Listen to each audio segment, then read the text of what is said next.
Once upon a time, there was a young man who worked at a factory. His mentor, an old technician, taught him to talk less, do more, and never stop developing his skills in every aspect of the factory's operations. 10 years later, the old man retired and the young man became a technician himself. He continued to do his work with the same dedication and diligence as he was taught. One day, he visited his mentor. The old man saw that he seemed unhappy and asked what was troubling him. The young man sighed and poured his heart out. "I have been following your instructions exactly all these years. No matter what I work on, I keep quiet and focus on the job. I know I have done good work at the factory, and I have learned all the skills that can be learned there. What I don't understand is that the guys who don't have my experience or capabilities have all been promoted, while I am still making as little as I did before when I was your apprentice." The old man asked, "Are you positive that you have become indispensable to the factory?" The young man nodded, "Yes." The old man paced back and forth to think. After a while, he turned to the young man. "You must request a day off, using whatever reason you like.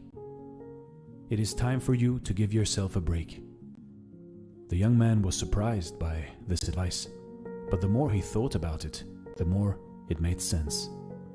He thanked his teacher and left quickly to make a time-off request. When he returned to work after his day off, the manager called him into the office to tell him that things did not go well at the factory while he was gone. Others encountered many problems that normally would be handled by him, and they had no idea how to solve them.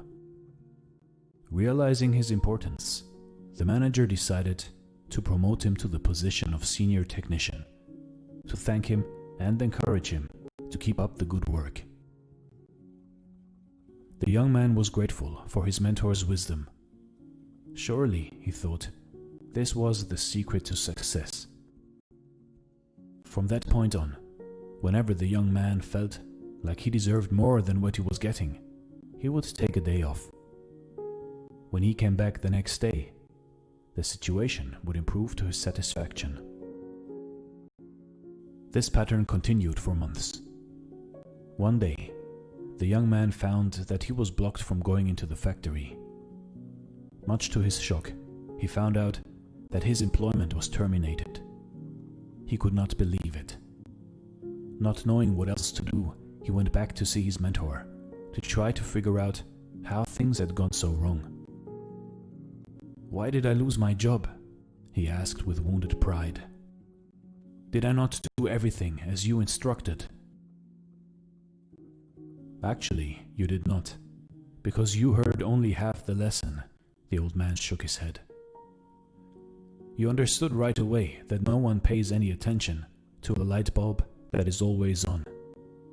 It is only when it goes off that people suddenly take notice and realize they've been taking it for granted.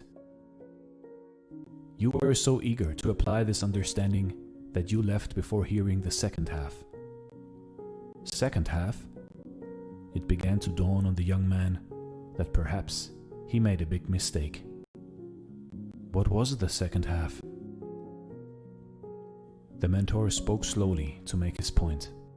The second half, more important than the first, is the realization that if a light bulb goes off frequently, then sooner or later it will be replaced with one that is more reliable. Who wants a light bulb that no one can count on to provide illumination? You see, in life, in your life, do you have friends and family members that you take for granted and they're always there for you?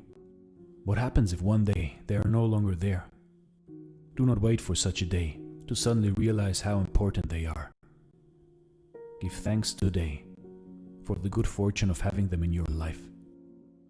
Also, don't let yourself being taken for granted. But at the same time, do your work and don't stop everything you do just because it doesn't go the way you want it to go. Find the balance in life, and life will reward you with giving you